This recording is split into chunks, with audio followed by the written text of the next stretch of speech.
রাসূলুল্লাহ বলেছেন যে মজলিসটায় বসে কোরআনের জ্ঞান চর্চা হয়, মাজতামা কওমুন ফি বাইতিন মিন বুয়ুতিল্লাহ ইয়াতলুনা কিতাবাল্লাহি ওয়া ইয়াতাদারাসুনাহু। নবী বললেন, স্থায়ী হোক আর অস্থায়ী হোক, কোন ঘরে মানুষেরা সমাবেত হয়ে যদি কোরআন তেলাওয়াত করে, কোরআনের জ্ঞান যদি চর্চা করে, আল্লাহর রাসূল বলছেন জ্ঞান যদি চর্চা করে, নাযালাত আলাইহিমুস সাকিনাহ, তাদের প্রথম উপকার হলো তাদের মনে একটা আত্মিক শান্তি আল্লাহ নাজিল করেন। আর একটু মন খুলে বলেন ভাই। নাম্বার 2, নবী বলছেন যে গাশিয়াত আলাইহিমুর রাহমাহ, তাদের মাথার উপরে শুধু ডেকোরেটরের সামিয়ানা থাকে না, বরং তাদের মাথার উপরে থাকে আল্লাহ পাকের রহমতের আরেকটা সামিয়ানা। তার মানে এই মানুষগুলো বসে আছে আল্লাহর রহমতের সামিয়ানার নিচে। সুবহানাল্লাহ।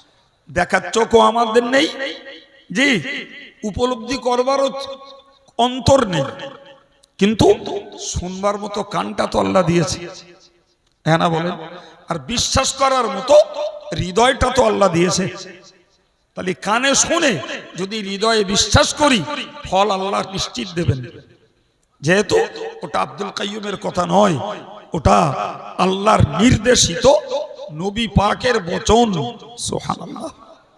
নাম্বার 3, ও হাফফাত আলাইহিমুল মালাইকা, ওই মজলিসটা যতদূর লোক মজলিস করে বসে, টোটাল মজলিসটা ফেরেশতারা ঘিরে দাঁড়িয়ে যায়। দেখার চোখ আছে আমাদের, হ্যাঁ না বলেন? কিন্তু নবীর এই কথাটা অবিশ্বাস করবেন? হ্যাঁ, আল্লাহ শুনবার কানও দিয়েছে, বিশ্বাস করার মতো কল্পটাও আল্লাহ দিয়েছে।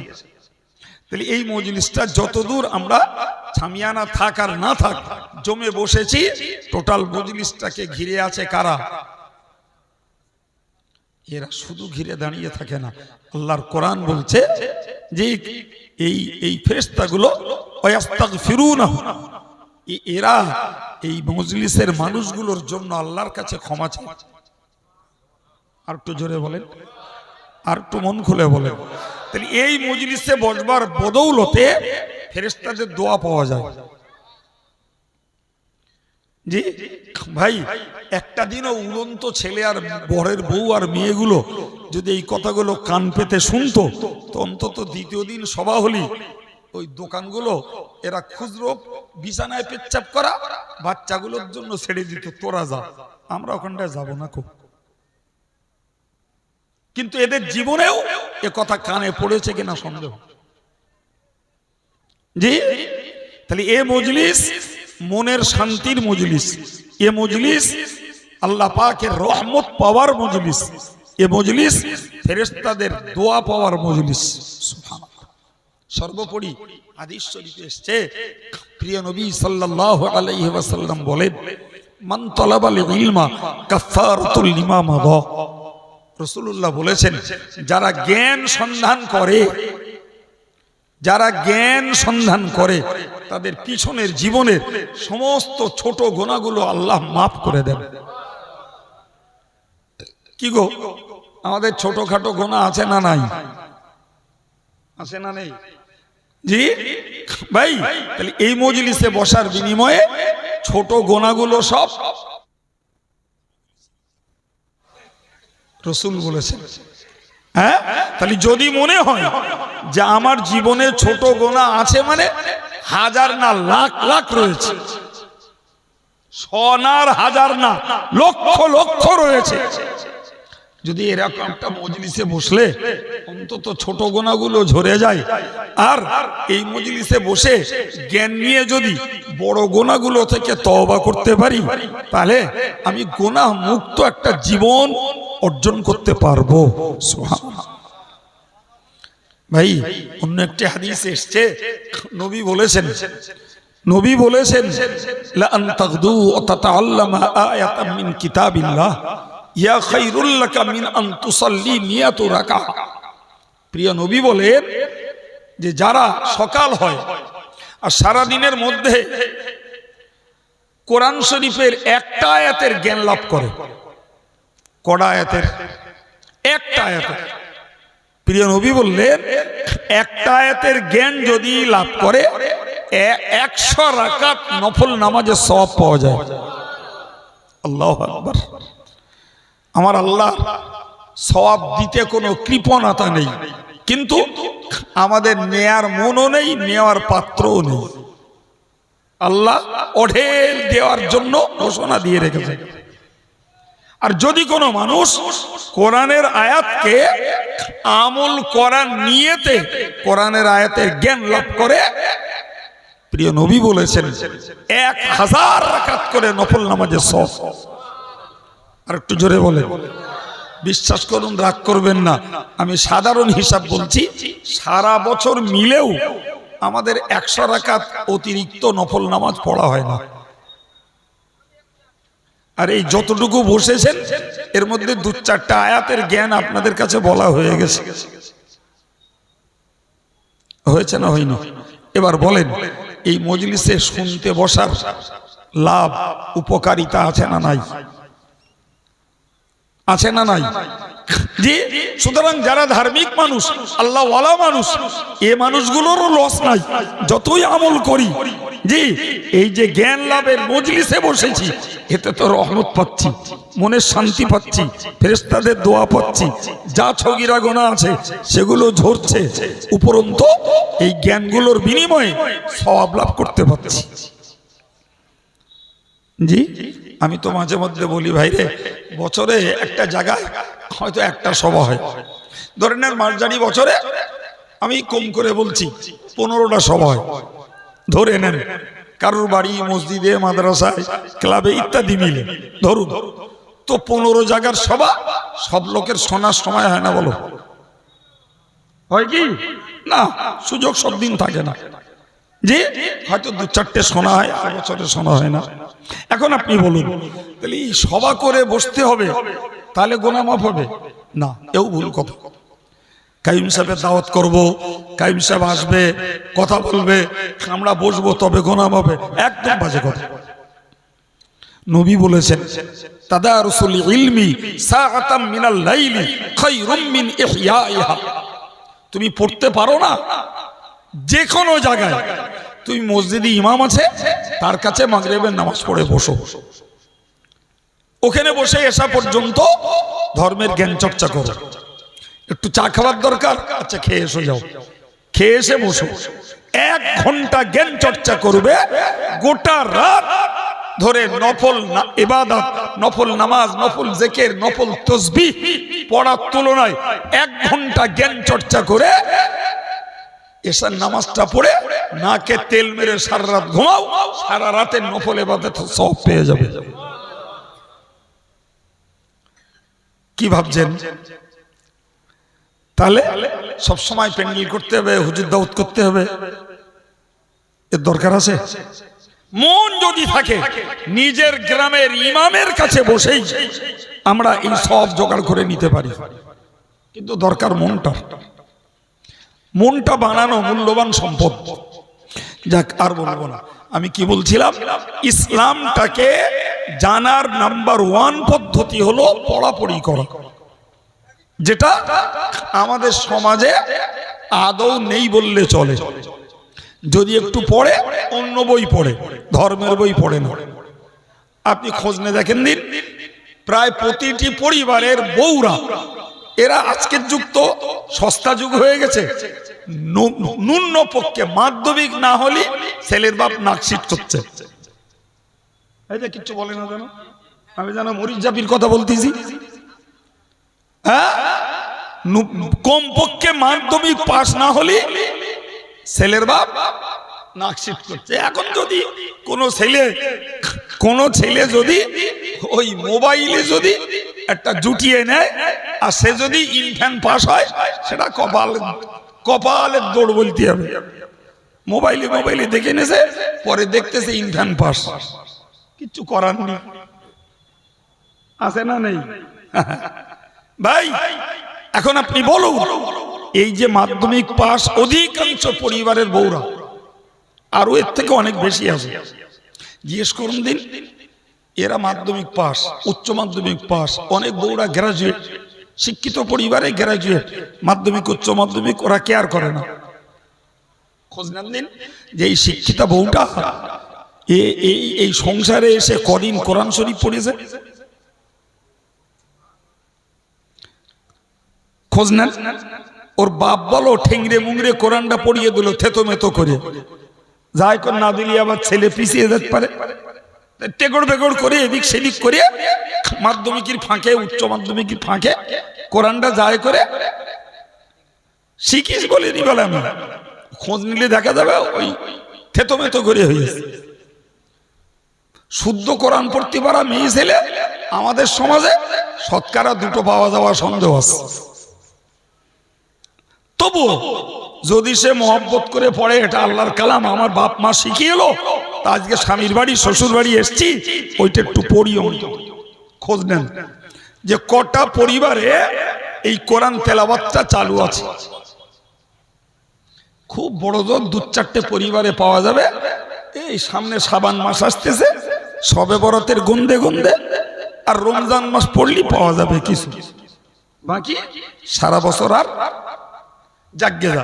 এরপরের বলুন দিন, এরা তো শিক্ষিতা মেয়ে, তো ওই শিক্ষিতা মেয়েগুলো কজন একটা নামাজ শিক্ষা, একটা শরিয়াতের মশলা শিক্ষা, রাবিয়া বাসারের জীবনী, আয়েশার জীবনী, ফাতেমার জীবনী, রহিমার জীবনী, জি, অথবা রাসূলুল্লাহর জীবনী, এরম বই এরা কড়া পড়ে একটু খোঁজলে দেখবেন দিন।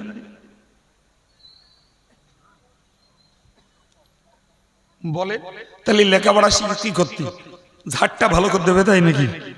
না কলসিটা চ্যাম্পিয়ন করে মাজবে তাই মাধ্যমিক পাস করে? কিছু বলে না এরা। হ্যাঁ, কি করবে না? থালাটা ভালো করে মাজবে তাই মাধ্যমিক পাস করতে হবে? না গোল্ডা ঝাড় দিতে হবে তাই? না ভাঁটার ইট গুনতে হবে তাই? কোনটা? হায় হায়, এত করুণ দশা। সম্মানিত ভাইরা আমার, তো যে ছেলেগুলো লেখাপড়া শিখেছে, জি, এরা যখন অ্যাডাল্ট হয়ে গেছে, ঘরের বউ বলি আর যুবক ছেলে বলি, এরাও যদি ধর্মীয় বইগুলো পড়তো, জি, তাহলে আব্দুল কাইয়ুম কি বকবক করে বকছে, এদের ব্রেন কিছু ক্যাচ করতো। বিশ্বাস করুন ভাই, আমি তো বাঙালি, বাংলায় বলছি, আর আমার সামনে যদি কেউ ইংরেজিতে বক্তৃতা করে, আমি বলো বুঝতে পারবো না, হলো ইংরেজির সঙ্গে আমার ভালো সম্পর্ক নেই, কিন্তু বাঙালির কাছে বাংলায় কথা বলবো। কিছু ভুল হয়ে যেতে পারে, কিছু ভুলে যেতে পারে, কিন্তু তারপরেও তো কিছু ব্রেনে থাকবে। সম্মানিত ভাইয়ের আমার, ভালো করে মনে রাখুন, আমি কোরআন দিয়ে আপনাদেরকে বুঝিয়েছি। নাম্বার 1 বলেছি ইসলামটাকে শেখার জন্য পড়তে হয়। নাম্বার 2 বলেছি ইসলামটাকে শেখার জন্য জ্ঞানীর কাছ থেকে শুনতে হয়। নাম্বার 3 বলছি মনে রাখুন, কোরআন বলেছে ইয়া আইয়ুহাল্লাযীনা আমানুত্তাকুল্লাহা ওয়া কুনু মা'আস সাদিকিন, হে ঈমানদার, আল্লাহরে ভয় করো, আর যারা সত্যনিষ্ঠ জীবন যাপন করে এই মানুষগুলোর সঙ্গ লাভ করো। একটা ভালো মানুষের সোহবত নাও। সে হাফেজ, মৌলানা, মুফতি, পীর সাহেব, পীরজাদা সাহেব, এমন কোন ডিগ্রি হোল্ডার আর নামীয় লোক হতে হবে না। সমাজের 5টা দিনদার আল্লাহওয়ালা মানুষ আছে, তুমি তোমার সময়টা বাবা ওই দিনদার মানুষটার পাশে একটু দাও না। ওই মানুষটার পাশে বসে, সে হাফেজ না, সে আলেম না, সে মুফতি, পীর, পীরজাদা কিচ্ছু না, কিন্তু মানুষটা ধার্মিক, মানুষটা আল্লাহওয়ালা, মানুষটা আল্লাহ রসুলের পথের মানুষ, ওই লোকটার কাছে বসো। আমার চ্যালেঞ্জ, যত বড় দুষ্ট প্রকৃতির কেউ হোক, ওই লোকটার পাশে সে ধারাবাহিক বসুক, তার মনের পরিবর্তন হবে হবে হবে ইনশাআল্লাহ। খোঁজ নেন দিন, খোঁজ নেন যে আমাদের ধর্মহারা ছেলেগুলি, এরা আলেম না খুঁজে পাক, হাফেজ না পাক, সমাজের যারা দিনদার আল্লাহওয়ালা মানুষ কাজের অবসরে এদের পাশে একটু বসে সময় দেয়, এরম রেকর্ড খুঁজে পাওয়া যাবে? ওই দেয় তা ওরাই, ওই ধার্মিক লোকগুলো নিজেরা দেয়, অন্যেরা না। এরা কি করে সময় দেবে? এদের সময় ফ্রি ফায়ারে, এদের সময় পাবজিতে, এদের সময় মোবাইলে সিরিয়ালে, এদের সময় ক্রিকেটে, এদের সময় ফুটবলে। মোবাইল তাস নিয়ে বসতে হচ্ছে না, ওই মোবাইলে তাস খেলছে। এদের সময় ক্যারাম বোর্ডে, এদের সময় জুয়ায়, এদের সময় টিভির পর্দায়। তা কি করে এরা আল্লাহওয়ালাদের পাশে সময় দেবে? আমি গল্প বলছি, বলেন। আজকের গোটা মুসলিম সমাজে মেয়েগুলোকে লক্ষ্য করুন, লক্ষ্য করুন, সব পরিবারের সব মেয়েরা অধার্মিকা নয় বাবা, সবাই ধর্ম ভোলা না। সমাজে অনেক ঘরের বউরা আছে জি, যারা ধর্ম করে, যারা পর্দায় চলে, যারা ইসলামটাকে নিয়ে বাঁচতে চায়। সে সংখ্যা তারা শতকরা 10 জন হোক জি।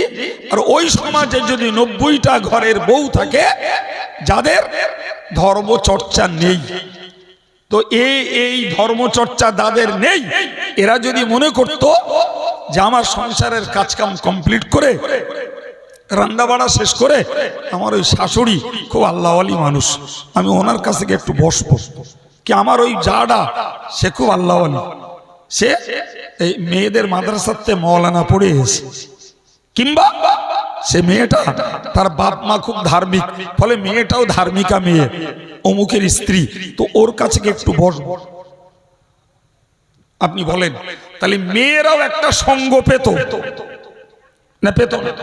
আর ছেলেরাও একটা, ওরে আমার মতন হুজুর তেল মোলে মোলে দাওয়াত করতে হবে, ওজন টাকা দিতে হবে, প্যান্ডেল খরচ করতে হবে জি, তাবাররুকের আয়োজন করতে হবে, তারপরে একটা সভা হবে, হ্যাঁ না বলেন? হ্যাঁ, কিন্তু এই যে সঙ্গ লাভ, কবে একটা সভা কে দেবে না দেবে পরের কথা, আমি হাত কেটে লিখে দিতে পারি, আমার সমাজের ধর্মহারা ছেলেরা আর ধর্মহারা মেয়েরা, এরা যদি ওই সমাজের ধার্মিক পুরুষ আর ধার্মিকা মেয়েদের কাছে যদি এরা একটু সময় দিত, আল্লাহ শকর, অতি তাদের মনটা ধর্ম মন তৈরি হয়ে যেত,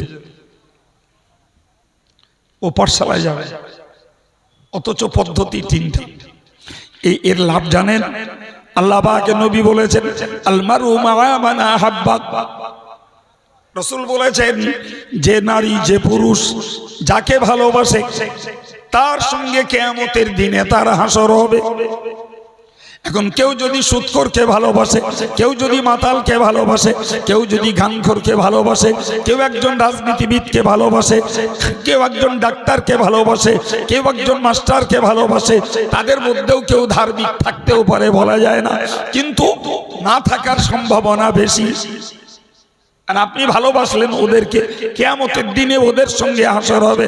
আর আপনি ভালোবাসবেন একজন হাফেজকে, একজন আলেমকে, একজন মসজিদের ইমামকে, একজন ধার্মিক দিনদার আল্লাহওয়ালা সাধারণ মানুষকে আপনি ভালোবাসবেন। আমার মায়েরা একজন ধার্মিকা শাশুড়ি, একজন ধার্মিকা যা, তাকে ভালোবাসবে। কিয়ামতের মহাময়দানে ওই মানুষগুলোর সঙ্গে তারা হাসর হবে। তাহলে সম্পর্ক ভালো লোকের সঙ্গে থাকলে লাভ না লস? লাভ। এই জন্য নবী বলেছেন যে আল মারু মা মান ইউখালিল ফালইয়ানজুর বিমা ইউখালিল, আও কামা ক্বালা আলাইহিস সালাম। নবী বললেন যে যার সঙ্গে দোস্তি করবে, যার সঙ্গে বন্ধুত্ব করবে, তার সঙ্গে তার হাসর হবে। ফলে তুমি কার সঙ্গে দোস্তি করছো, কার সঙ্গে বন্ধুত্ব করছো, কার সঙ্গে তোমার অন্তরের মহাব্বত পয়দা করছো, ওটা ভেবে চিন্তে করো। স্পষ্ট নবী বললেন ওটা ভাবো, কে তোমার মনের বন্ধু।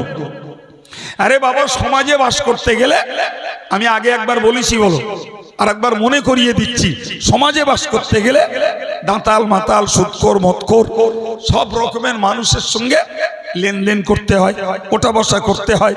কখনো তার বাড়িতে আমার একটা জিনিস নিতে হয়, আমার বাড়িতে সে একটা জিনিস নেয়। ভাই শরীয়ত এগুলোতে বাধা দেয়নি, এগুলো ছাড় দিয়েছে, কিন্তু শরীয়ত বাধা দিয়েছে আন্তরিকতা তৈরি করতে। ভাই তুমি কোদাল চাইছো, দিছি, ঠিক আছে ভাই। আমি তোমার বাড়িতে করুল্লা চাইলাম, দেছো, ঠিক আছে। কিন্তু তোমার সঙ্গে আত্মীয়তা করে মনের মিল ঘটাবো, ইসলাম আমার এই অনুমতি দেয়নি। কথা বুঝতে পারছেন? সমাজ ব্যবস্থা একাকার হয়ে গেছে, একাকার। বরং আমি আব্দুল কাইয়ুম যে সেন্সে কথাগুলো বলছি, আমার এই সেন্সের সঙ্গে আমার এই মন্তব্যের সঙ্গে মিল করাও বহুত কষ্ট। মিল করতে গেলে বলবেন এই লোকের কথা মানতে গেলি আর কারোর সঙ্গে আর ওঠা বসা যাবে না, তুই বলে বসতে গেলে হয়ে গেল। এই কারোর সঙ্গে উঠতে বসতে মানা করেছি, এই মানা করেছি। তুমি টাকা ধার দাও, টাকা ধার নাও, বাড়ির জিনিসপত্র আদান প্রদান করো, একসঙ্গে রাজনীতি করো, একসঙ্গে ব্যবসা করো, একসঙ্গে ভাটায় কাজ করো, কোনোটা ইসলামের আপত্তি নেই। কিন্তু অন্তরঙ্গতা ছাড়তে হবে। অন্তরঙ্গতা, মনের প্রীতি আর ভালোবাসা যদি গড়তে হয়, যে একমাত্র আল্লাহওয়ালা, পরেজগার, দিনদার এদের সঙ্গে। যদি এটার প্রমাণ নেন, আমি কোরআন দিয়ে বলছি। আমার আল্লাহ পাক বলেছেন, আল-আখিল্লাউ ইয়াওমাইযিন বা'দুহুম লিবা'দিন আদুউন ইল্লাল মুত্তাকিন। ও ছেলেরা, জওয়ানেরা, যুবকেরা, মনে রাখো, আমার আল্লাহ বললেন, দুনিয়ার দৃষ্টিতে পার্থিব জীবনে যারা দুনিয়ার চিন্তায়, দুনিয়ার স্বার্থে একে অপরকে বন্ধু বলেছে, কিয়ামতের মহাময়দানে ওই বন্ধুগুলো হয়ে যাবে শত্রু। বন্ধুগুলো কি হবে? লিখে আমার কাছে স্ট্যাম্প মেরে নেন, স্ট্যাম্প মেরে দেবো। অধার্মিক ডাক্তার তোমার শত্রু হবে, অধার্মিক রাজনীতিবিদ তোমার শত্রু হবে, অধার্মিক মাস্টার তোমার শত্রু হবে, অধার্মিক টাকাওয়ালা তোমার শত্রু হবে। অথচ দুনিয়ায় তার সঙ্গে তোমার হরিহর আত্মা, বিরাট মনের মিল। কোরআন বলছে, আমি বলি নাই। এরপরে বললেন ইল্লাল মুত্তাকিন। হ্যাঁ, যদি কিয়ামতের দিনে তুমি সত্যকারের দুনিয়ার বন্ধু কিয়ামতেও বন্ধু হিসাবে পেতে যাও, মুত্তাকিন যারা, পরেজগার যারা, আল্লাহওয়ালা যারা, এদের সঙ্গে বন্ধুত্ব করো, ওরা শত্রু হবে। জি, এখন ধরে নেন ভাই, ওই যে আগের হাদিসে বলেছি যে যার সঙ্গে বন্ধুত্ব করবে তার সঙ্গে তোমার হাসর হবে। এখন ধরে নেন একটা অসাধু ব্যক্তি, সে চাইছে একটা ভালো মানুষের সঙ্গে বন্ধুত্ব করতে, তার টেনশন ওই হাদিসটা শুনেছে যে যদি একটা ভালো মানুষের সঙ্গে বন্ধুত্ব করা যায়, কিয়ামতে তার সঙ্গে হাসর হবে। তা আমি খেদো গোমরা যাই হাই হই, নামাজ না পড়ি, রোজা না রাখি, যে সুদ খাই, ঘুষ খাই, গান শুনি, মিথ্যা কথা বলি, আর জুয়া খেলি, আর যত দুষ্কর্ম যাই করি, আমার অমুক পীর সাহেবের সঙ্গে বিরাট খাতির, অমুক মুক্তির সঙ্গে আমার বিরাট খাতির, অমুক ইমাম আর হাফেজ সাহেবের সঙ্গে আমার বিরাট সম্পর্ক। এরকম মানুষ আছে না? এই বলে না? ও মিয়া, তুমি এটা জানো? হ্যাঁ, তুমি আজকের যে আশায় নিজে ভালো না হয়ে শুধু ভালোর সঙ্গে মিশেই পার হতে চাচ্ছ, কিয়ামতের দিনে আল্লাহ ব্যালক করে দেবে। আল্লাহ কি করে দেবে? ওই সূরা ইয়াসিন শরীফ খোলো, ওইখানেই উল্লেখ করা আছে, আমতাজুল ইয়াউমা আইয়ুহাল মুজরিমুন। আমার আল্লাহ ঘোষণা দেবেন, হে পথকারের দল, আমার নেককার বান্দাদের থেকে তোমরা আলাদা হয়ে যাও। বিশ মারা গেল। তাহলে আমি খারাপ লোক, আমি হাফেজ সাহেবের সঙ্গে মেশবো, খারাপ লোক, একদম দোষের না, অবশ্যই মেশা যাবে। ধরুন আমরা একটা জায়গায় বসে থাকি, যে ধর আমি আমার কথাই বলি, জামিয়ায় বসে আছি, তো ভালো মন্দ, খেদো, দাতাল মাতাল, কত রকমের লোক যাচ্ছে আমার কাছে, যায় না মনে করেন? যায় বা যায় ভাই। এই যাওয়া, তাদের যাওয়াটাও দোষের নয়, আর আমার তাদেরকে আসতে দেওয়াটাও দোষের নয়। সুবহানাল্লাহ বলে, দোষের নয়। তবে দুজনার দুটো নিয়ত থাকতে হবে। আমি খারাপ লোক, আমার নিয়ত থাকতে হবে হাফেজ সাহেব ভালো মানুষ, আমি হাফেজ সাহেবের সঙ্গ লাভ করে আমি ভালো হব। আর ওই ভালো মানুষটা নিয়ত করতে হবে যে এই খারাপ লোকটা আমার কাছে আসছে, জি এরে তাড়ানো যাবে না, এরে কাছে ডাকতে হবে, ভালোবাসতে হবে, ওরে যত্ন করতে হবে, করে ওরে ভালো করার চেষ্টা করতে হবে। সুবহানাল্লাহ। এই যে ভালো মানুষ নিয়ত করবে খারাপটারে ভালো করব, আর খারাপ মানুষ নিয়ত করবে ভালো মানুষের কাছে গিয়ে ভালো হব, উভয়কেই আল্লাহ পাক জিহাদের সওয়াব দান করবেন। এখন যদি খারাপটার মনে থাকে ভালো তো আমি হব না, এখন পীর সাহেবের সঙ্গে খাতিরটা রাখি, পার তো হতে হবে, ওরও গুড়ি বালি। আর পীর সাহেব যদি মনে করে এ যত খারাপ হয় হোক, মুসাফা করে 10,000 দেয়, আর ওয়াজ করতে গেলে 40,000, এরে কোন রকম খেপান যাবে না। ও পীরেরই খবর খারাপ, ও হুজুরেরও কপাল খারাপ। নিয়ত কি হতে হবে? আমি লোকটাকে ভালো পথে আনবো, আর তার নিয়ত থাকতে হবে আমি এই মানুষটার পাশে যাচ্ছি, এই মানুষটার আদর্শের আলোয় আমি ভালো হব। জি সম্মানিত ভাইরা আমার, আমি আপনাকে বুঝিয়ে বুঝিয়ে এই জায়গা পর্যন্ত এনেছি। এরপরে একটা কথা বলছি। একজন সাহাবী নবীর কাছে গেলেন, নবীর কাছে যে নবীর কাছে প্রশ্ন করছে। রাসূলুল্লাহ তখন অন্য কিছু সাহাবায়ে কেরামদেরকে নিয়ে কিছু কথাবার্তা আলোচনা করছিলেন। সাহাবী যে বললেন, ইয়া রাসূলুল্লাহ মাতা সাহা, বললে হুজুর কিয়ামত কবে হবে? কিয়ামত কবে হবে? রাসূল কোনো জবাব দিলেন না। রাসূলের কথায় আছেন। এই লোকটা আবার অল্পক্ষণের মধ্যে আবার বলল, মাতা সাহা, হুজুর কিয়ামত কবে হবে? রাসূল কিচ্ছু বললেন। লোকটা আবার বলল, মাতা সাহা, হুজুর কিয়ামত কবে হবে? তখনও রাসূল কিচ্ছু বললেন না। তারপরেও একটু সময় নিজের কথা মিটিয়ে নিয়ে হুজুর বললেন, মানিস সাইল, কে প্রশ্ন করছিল বারবার যে কিয়ামত কবে হবে, কিয়ামত কবে হবে, কিয়ামত কবে হবে? কে জিজ্ঞেস করছিল? সাহাবী ভয়ে ভয়ে উঠে বললেন, হুজুর আমি। আল্লাহ পাকের নবী বললেন, ওমা আতালাহা, ও সাহাবী তুমি বারবার জিজ্ঞাসা করছো কিয়ামত কবে হবে, কিয়ামত কবে হবে, কিয়ামত কবে হবে? ওই কিয়ামতের জন্য প্রস্তুতি কি নিয়েছো, জোগাড়টা কি করেছো, কি সঞ্চয় করেছো, কিয়ামতের এত খোঁজ নিচ্ছো? কথাটা বোঝা গেল?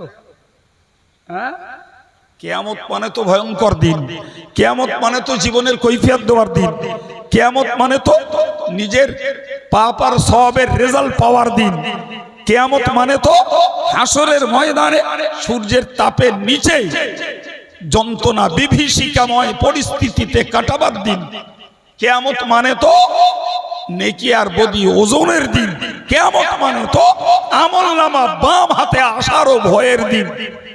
ঠিক কিনা? জোরে বলুন ঠিক কিনা? সুতরাং কিয়ামত নিয়ে এত খোঁজ কেন তোমার? কি জোগাড় করেছো? আল্লাহু আকবার। সাহাবী বললেন, ইয়া রাসূলুল্লাহ ওমা আতুলাহা ইল্লা আন্নী উহিব্বুল্লাহ ওয়া রাসূলুহু, বললে ইয়া রাসূলুল্লাহ, ইয়া হাবিবাল্লাহ, আমি কিচ্ছু জোগাড় করতে পারিনি, কোনো কিছুই আমি সঞ্চয় করিনি, শুধুমাত্র একটা জিনিস সঞ্চয় করেছি, আল্লাহ আল্লাহর রাসূলকে আমি ভালোবাসি। সবাই মিলে একটু বলা যাবে না? কি বলেছে? কিচ্ছু জোগাড় নেই আমার, শুধু কি আল্লাহ আল্লাহর রাসূলকে আমি ভালোবাসি। আল্লাহ পাকের নবী বললেন, ও সাহাবী যদি তুমি আল্লাহ আল্লাহর রাসূলকে যদি ভালোবাসো তাহলে কিয়ামত যবে হোক তোমার তো চিন্তা নাই। আরে যা সুবহানাল্লাহ বললে তাতে মনে হলো সদ্য ডেঙ্গুতে সে উঠে একটু মহব্বত করে বলে। কত বড় কথা, আমার কিচ্ছু নেই, আমি আল্লাহ আল্লাহ রাসূলকে ভালোবাসি। আর রাসূল বললেন, যদি আল্লাহ আল্লাহ রাসূলকে তুমি ভালোই বাসো তোমার কোনো চিন্তা নেই।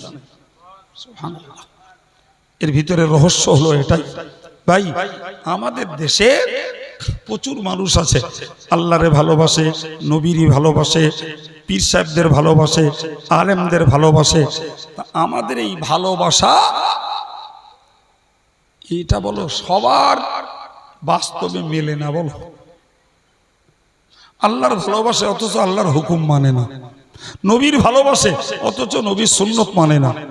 পীর সাহেবদের ভালোবাসে অথচ পীর সাহেবদের জিকির তাসবিহ তাকওয়া পরেশগারিতা কিচ্ছু আমল করে না।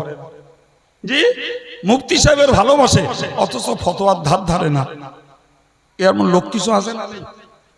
আর কিছু আছে মাশাআল্লাহ, যারা মুখে যেমন দাবি করে কাজেও তেমন প্রমাণ দেয়। সুবহানাল্লাহ। আল্লাহর ভালোবাসে তো আল্লাহর হুকুম নামাজ রোজাও করে, নবীর ভালোবাসে তো নবীর সুন্নাত মোতাবেক খাওয়া পেওয়া ওঠা বসাও করে, পীর ওলিদের ভালোবাসে জিকির তাসবিহ করে, কি তাকওয়া পরেশগারিতা করে। মুফতি সাহেবকে ভালোবাসে তো মুফতি সাহেব যে বিষয়ে যে ফতোয়া দেয় তাতে যতই স্বার্থে ঘা লাগুক মাথা পেতে সে ফতোয়া মেনেও নেয়। সুবহানাল্লাহ। জি, নবীর ওই সাহাবী তিনি যে নবীরে বললেন হুজুর আমি আল্লাহরে ভালোবাসি, নবীর ভালোবাসি, তার ওই ভালোবাসার কোনো ছিদ্র, কোনো ফাটল, কোনো ঘাটতি ছিল না বাপ। সুবহানাল্লাহ বলেন। তার ভালোবাসা ছিল 100% কাজের ভালোবাসা, 100% কার্যকর ভালোবাসা। যে জন্য নবী বলেছিলেন যে সত্যি যদি তুমি আল্লাহ আল্লাহ রসুলকে ভালোবাসো তাহলে আজরাইল জবে আসুক, কিয়ামত জবে হোক, তোমার কোনো চিন্তা। কিন্তু আমাদের বেলায় ওই কথা খাটবে না, বলো বাপ। আমি এই জন্যই ভেঙে বলে দিলাম, কেননা আমাদের ভালোবাসার সঙ্গে কাজের মিল সবার নেই। ভুল বললুম? ভালোবাসার দাবির সঙ্গে কাজের মিল ঘটাতে হবে, তবে ওই ভালোবাসায় কিয়ামতের দিনে আল্লাহ চাহে তো আমাদের হাসর হবে। জি, ওই হাদিস অনুযায়ী আপনাকে একটা কথা বোঝাই। ধরে নেন ফুরফুরার দাদা হুজুর কেবলা, আমরা তাকে ভালোবাসি বলে এটা আমাদের দাবি। কাছের মানুষ বসিরাট আল্লামা হুজুরকে আমরা ভালোবাসি, ঠিক কিনা বলেন? আচ্ছা বলেন, এই যে দুটো মানুষ দাদা হুজুর কেবলা দূরে, বসিরাট হুজুর আমাদের খুব কাছে, ভালোবাসি। ভালোবাসার সুবাদে আমরা সেখানে যাতায়াত করি, সেখানে ইসাল সাহেব হলেও যাই। জি, এখন যারা যায় সত্যকারের একই রিপোর্ট, কেউ ভালোবাসে যেমন কাজেও তেমন করে। এ মানুষগুলো যাওয়া এদের জন্য অবশ্যই লাভজনক, কিন্তু ভালোবাসার সঙ্গে কাজের যাদের মিল নেই এদের যাওয়া আদৌ লাভজনক নয়। আমাদের দেশের কিছু লোক আছে জানেন তো, এরা বছরে আজমিরি যায় খাজা সাহেবের মাজারে জিয়ারত করতে। জি, নিঃসন্দেহে খাজা হুজুরের মাজার জিয়ারত করা অবশ্যই ভালো, কিন্তু জানেন তো বাপ, জি ওই রকম মাজার জিয়ারত করলে তাজা টাটকা তাদের ফয়েজ পাওয়া যায়। কিন্তু ফয়েজ পাওয়ার জন্য তোমার কলবের স্বচ্ছতাটা দরকার বাপ, ট্রান্সমিটারটা ঠিক থাকা দরকার, কানেকশন ঠিক থাকলে জি বসে রুজির কবরে গেও, বসে রুজির কবরে গেও ফয়েজ নিয়ে আসা যায়। এই বুঝতে পারেননি কথা? কিন্তু ট্রান্সমিটার কানেকশন তো ঠিক থাকতে হবে। জি, তো ট্রান্সমিটার যদি ঠিক রাখতে হয় তো কবর জিয়ারত করা মুস্তাহাব, আর সেখানে বসে বসে জিকির করে ওই পীরের ফয়েজ লাভ করা এটা মুস্তাহাব, সৌভাগ্যের বিষয় ভাই। তার উপরে রয়েছে ফরজ, ওয়াজিব, সুন্নতে মুআক্কাদা, নফল, এত কাজ সব পড়ে রয়ে আমি যাচ্ছি শুধু জিয়ারত করে হুজুরের ফয়েজ থামাই করে বসে আছে, হুজুর দেবে বাড়ি আসবো হবে। এই বুদ্ধিগুলো আজও আসবে না, আজও আসবে না। সম্মানিত ভাইরা আমার, আমি আপনাকে কোরআন থেকে ব্যাখ্যা করতে করতে এই পর্যন্ত সে ঠেকেছি। অনুরোধ করে আপনাদেরকে বলবো, নিশ্চিত মনে রাখুন কোরআন শরীফে আল্লাহ বলেছেন, ইন্না ফি খালকিস সামাওয়াতি ওয়াল আরদি ওয়া ইখতিলাফিল লাইলি ওয়ান নাহারি লাআয়াতিল লিউলিল আলবাব। আল্লাহ বললেন, আল্লাহু আকবার, এই আসমান সৃষ্টি আর এই জমিন সৃষ্টি, আর রাত কখনো ছোট, দিন কখনো বড়, চারটে কথা, চারটে কথা আল্লাহ বললেন। আসমান সৃষ্টি, জমিন সৃষ্টি, কখনো রাত বড়, কখনো দিন বড়, কখনো রাত ছোট, কখনো দিন বড়, কখনো দিন ছোট তো রাত বড়। ঠিক না? ঠিক না? আল্লাহ বললেন লাআয়াতিল লিউলিল আলবাব, এইগুলোর ভিতরে রয়েছে জ্ঞানীদের জন্য আল্লাহর কুদরতের নিদর্শন। কিরকম এবার দেখুন। জি, আল্লাহ বললেন অন্য আয়াত পাকে, খালাকাস সামাওয়াতি বিগাইরি আমাদিন তারাউনাহা, ও বান্দা তোমরা একবার আকাশের দিকে তাকিয়ে দেখো, এই বিশাল আকাশ, অথচ কোথাও এর একটা পিলিয়ার লাগানো নেই। আছে বাপ, এই বিরাট আকাশ বিনা পিলিয়ারে দাঁড় করিয়ে রেখেছেন কে? আল্লাহ আকবার। কোরআনে অন্য জায়গায় আল্লাহ বলেছেন লাখালকুস সামাওয়াতি ওয়াল আরদি আকবারু মিন খালকিন নাস, মানুষকে সৃষ্টির তুলনায় আসমান এবং জমিনকে সৃষ্টি করা আরো অনেক গুরুতর বিষয়। সুবহানাল্লাহ। জি, আল্লাহ নিজে বলছেন যে জমিন আর আসমানকে সৃষ্টি করা মানব সৃষ্টির তুলনায় অনেক বড় বিষয়, মারাত্মক বিষয়, গুরুতর বিষয়। সে আল্লাহ করে দেখিয়েছেন আমাদের। প্লেয়ার আছে বাপ? নেই। জি, আবার জমিনটার দিকে দেখান, জমিনটার দিকে তাকান, সারা পৃথিবীর মাটি পানির উপরে ভাসছে। কিসের উপরে? ঠিক না? কোরআনে যা আছে তা বাস্তবটা দেখে বলুন, পাইপ পুতলি পানি পান না পান না, কোথাও 200 ফুট, কোথাও 20 ফুট, কোথাও 500 ফুট। ওরে লিয়ারের জন্য আমরা 1000 ফুটের কল বসাই, কিন্তু 20 ফুট পুতলি পানি পাওয়া। কবর দোয়াত করতে পারতে না পানি উঠতে। মাথায় ঢুকছে আমার কথা? তাহলে সারা পৃথিবী পানির উপরে। আল্লাহ বললেন ওয়া আলকা ফিল আরদি রাওয়াসিয়া আন তামিদা বিকুম, আমি এই ভাসমান পৃথিবীটা তোমাদের নিয়ে টলে না পড়ে তাই পাহাড়গুলোকে এর উপরে স্থাপন করে দিয়েছি। অন্য আয়াত পাকে বলেছেন ওয়াল জিবালা আওতাদা, পাহাড়গুলোকে পেরেক স্বরূপ সেঁটে দিয়েছি। পাহাড় হলো জমিনের পেরেক। সুবহানাল্লাহ বলবেন না? জি, আকাশচুম্বী বিল্ডিং তুলে দিলাম। আমরা গাড়ি চাপছি, আমরা হাঁটছি, দৌড়াচ্ছি, ভূমিকম্প ছাড়া ঘরও টলে পড়ে না, আমরাও টলে পড়ি না। আল্লাহ বললেন তোমাদের এই জীবনযাত্রার ভারসাম্য ঠিক রাখার জন্য আমি ভাসমান পৃথিবীর উপরে পাহাড়গুলোকে পেরেক স্বরূপ লাগিয়ে দিয়েছি। আর কি কি অবাক কাণ্ড ঘড়িত হলো সেদিন। জি, কিন্তু বলুন দিন, ঘড়ি হওয়ার পরে আমরা খুব সুস্পষ্ট বুঝেছি। এই জন্য জ্ঞানীরা বলেন বিজ্ঞানের আবিষ্কার যত বাড়বে, ইসলামের সত্যতা, কোরআনের সত্যতা প্রমাণ করা তত সহজ হবে। জি, ঘড়ি না থাকলে আমরা অত বুঝে উঠতে পারতাম না। শীতকালে বেলা প্রায় কম বেশি 2 ঘন্টা কম, রাত 2 ঘন্টা বেশি।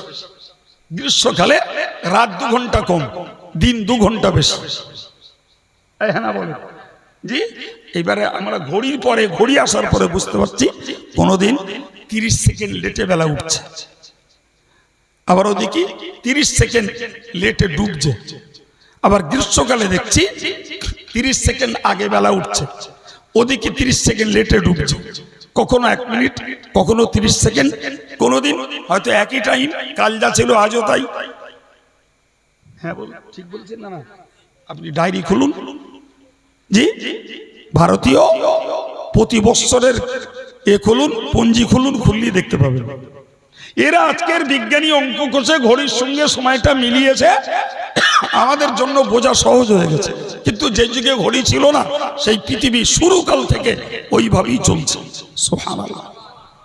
আল্লাহ বললেন এই যে আশ্চর্যজনক বিষয়গুলি জ্ঞানীর জন্য, এতে রয়েছে আল্লাহর অসাধারণ ক্ষমতার প্রমাণ। সুবহানাল্লাহ। আমি এই কথাটা যা বললাম এতক্ষণ, আগের বক্তৃতার সঙ্গে সম্পর্ক নেই। বলো এইবার সম্পর্ক। জ্ঞানী কারা?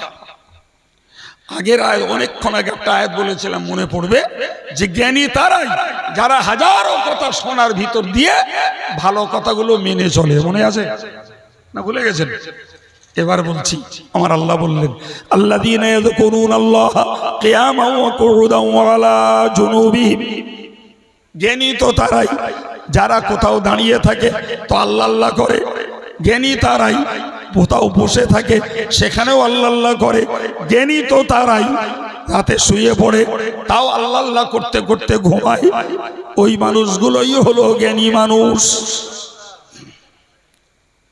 এবার বলে, তাই দাঁড়িয়ে থাকলেও আল্লাহ আল্লাহ করতে বলছে। আমি বলেছি? আল্লাহ বলেছেন। বসে আছো, আল্লাহ আল্লাহ করো। শুয়ে পড়েছো, ঘুম আসছে না, আল্লাহ আল্লাহ করো, আল্লাহ আল্লাহ করো। আল্লাহ বললেন, যারা দাঁড়িয়ে বসে শুয়ে, মানুষের এই তিনটে অবস্থা।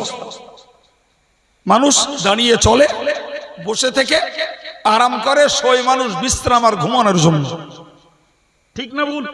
এছাড়া সুস্থ মানুষ মাজা পড়া হয়ে চলে নাকি? আবার সুস্থ মানুষ কুঁজো হয়ে চলে, চলতে পারে না, তার কষ্ট সহ্য করতে পারবে, ঠিক কিনা? তো মানুষের অ্যাকচুয়ালি এই তিনটে অবস্থা, হয় সে দাঁড়ায়, না হলে বসে, না হলে শোয়।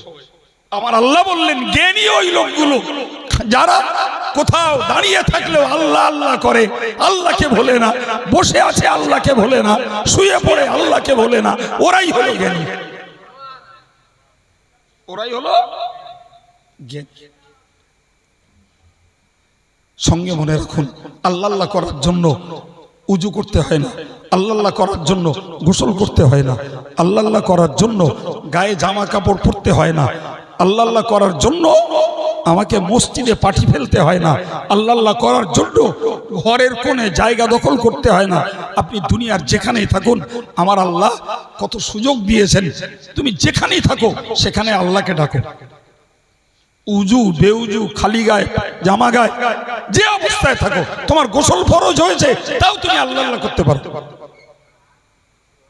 যত বেশি তুমি আল্লাহ আল্লাহ করবে, ততই তোমার হৃদয়টাও সাফ হবে, তোমার আমলের পাল্লাটাও ভারী হয়ে যাবে। তখনই আল্লাহর কাছে তুমি জ্ঞানী বলে বিবেচিত হবে। এরপরে যদি আমার কেউ হাফেজ সাহেব, কেউ মৌলানা সাহেব, কেউ মুফতি সাহেব, কেউ বিএমএ, কেউ বিকম, কেউ আইএস অফিসার, কেউ আইপিএস অফিসার, কেউ এলএলবিডব্লিউ, জি ভাই, কেউ উকিল ব্যারিস্টার, বিভিন্ন ধরনের শিক্ষিত মানুষ আছে না? নাই জি। এখন কোরআন যখন বলেছে জ্ঞানী ওরাই যারা দাঁড়িয়ে বসে শুয়ে তিন হালাতেই আল্লাহর জিকির করে, ওরাই জ্ঞানী। জি। এখন আপনার দুনিয়ার ডিগ্রি না থাকলেও আপনার এই আমল যদি থাকে, আপনি আল্লাহর কাছে জ্ঞানী বলে বিবেচিত হবেন। আর আপনার জ্ঞান আছে অনেক, কিন্তু কোরআনের ফর্মুলা অনুযায়ী আপনার আমার জীবনে যদি কার্যকারিতা আমল যদি না থাকে, দুনিয়ার কটা দিন লোকে আমারে জ্ঞানী বলবে, সম্মান করবে, বড় পদের অধিকারী বলবে, জি, কিছুদিন পরে নিবে যাবে। তুমি বিরাট বড় চাকরি করো বাবা, তাও তো 60 বছরে শেষ না, শেষ হবে না, হ্যাঁ, সেও তো শেষ হয়ে যাবে। এই তো মিয়াদ। জি। এখন আমাদেরকে আজকের এই মজলিস থেকে ভাবনা চিন্তা করে উঠতে হবে যে আমরা এই ইসলামটাকে, জ্ঞানের ধর্ম বই পড়ে কতটা শিখছি, আর মজলিসে বসে কতটা শিখছি, আর সহবত অবলম্বন করে কতটা শিখছি, আর কতটা শেখার পরে কাজে লাগাচ্ছি, আর কতটা শুধু মুখে দাবি করছি। সব কিছুর সঠিক বিচার প্রত্যেকেই নিজে নিজে করতে পারেন।